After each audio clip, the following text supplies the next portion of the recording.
Hey everybody. Number 37 in the Criterion Collection, Time Bandits by Terry Gilliam from the United Kingdom, 1981. I really enjoy Terry Gilliam movies. The man is a master of practical effects.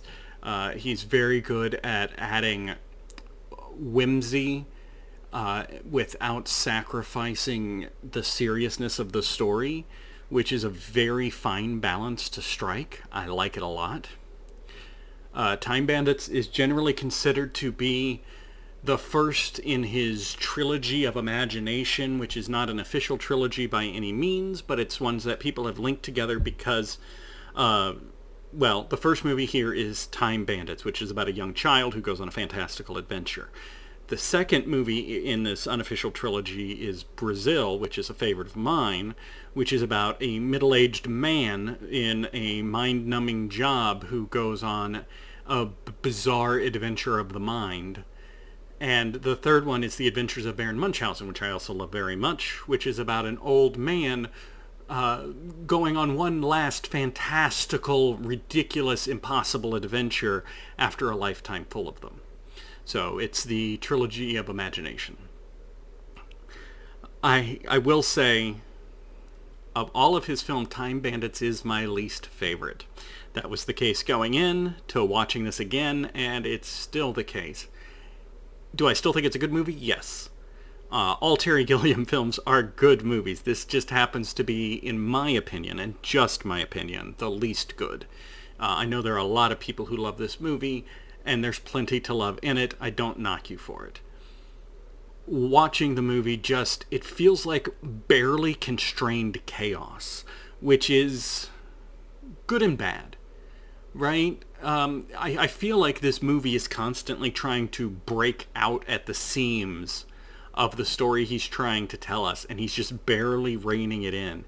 Now, that kind of hectic energy can be very entertaining and fun, and it does sort of fit the style, I guess, but I don't know.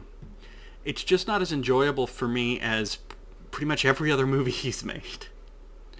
But what is Time Bandits? Fair enough. Time Bandits is the story of a young, nerdy boy obsessed with history whose bedroom, it turns out, happens to be kind of like a focal point for time travel. See, when God slapped the universe together along with all of his workers, they did it in like 6 days. It was a rush job, and so there's bits and pieces that don't quite fit right. And so all throughout history are these little holes that you can time travel through. And several of his minions, all played by dwarves, stole a map of all the holes and are using them to travel across time to steal stuff. Right? They're going to like the richest places in history and they want to steal all the stuff.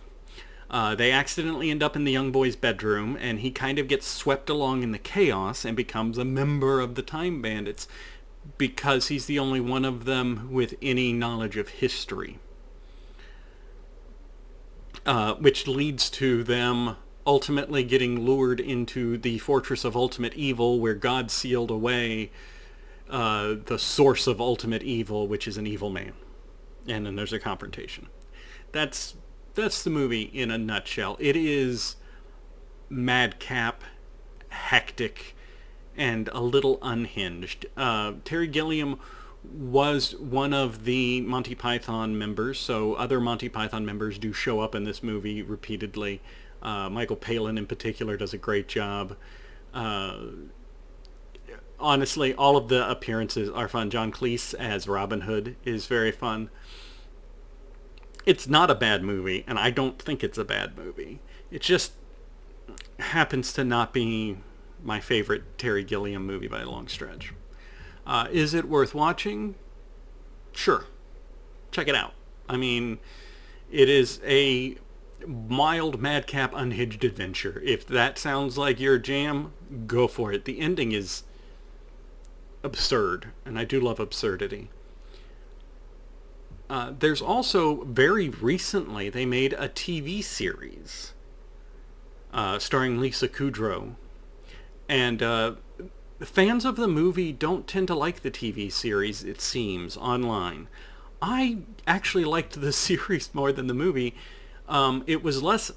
It was a little less hectic. Like them rushing from time to time to steal stuff is hectic by its nature, right?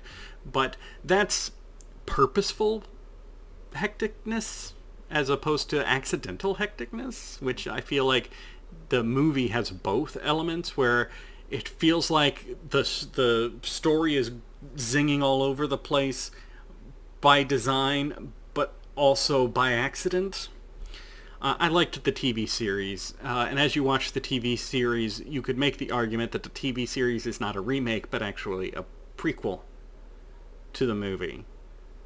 I liked it. I recommend checking that out too if you've got the time. Terry Gilliam loves practical effects, and he's very good with them. The stuff seems fantastical and wild, but this one's from 1981. There's not a lot of CG happening in 1981, and he still pulls off some pretty impressive effects. I still feel like in this movie he's finding his legs, he's finding his skill set, and so he hasn't perfected his craft yet, but it is excellent. His movies are great.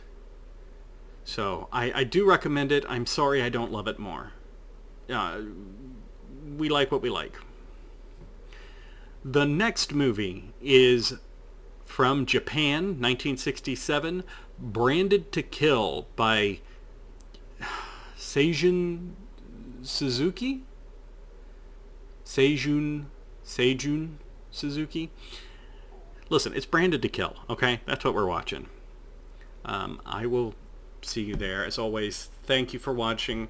We are edging closer to episode 40, where I will briefly look at some stats of the movies we've encountered so far. I plan to do that every 20th episode, so there's that to look forward to. The next two movies are Seijun Suzuki, and I've never seen any of his stuff, so that should be exciting. And then we're coming back to the United States for one that I feel pretty confident will surprise you, is a part of the Criterion collection.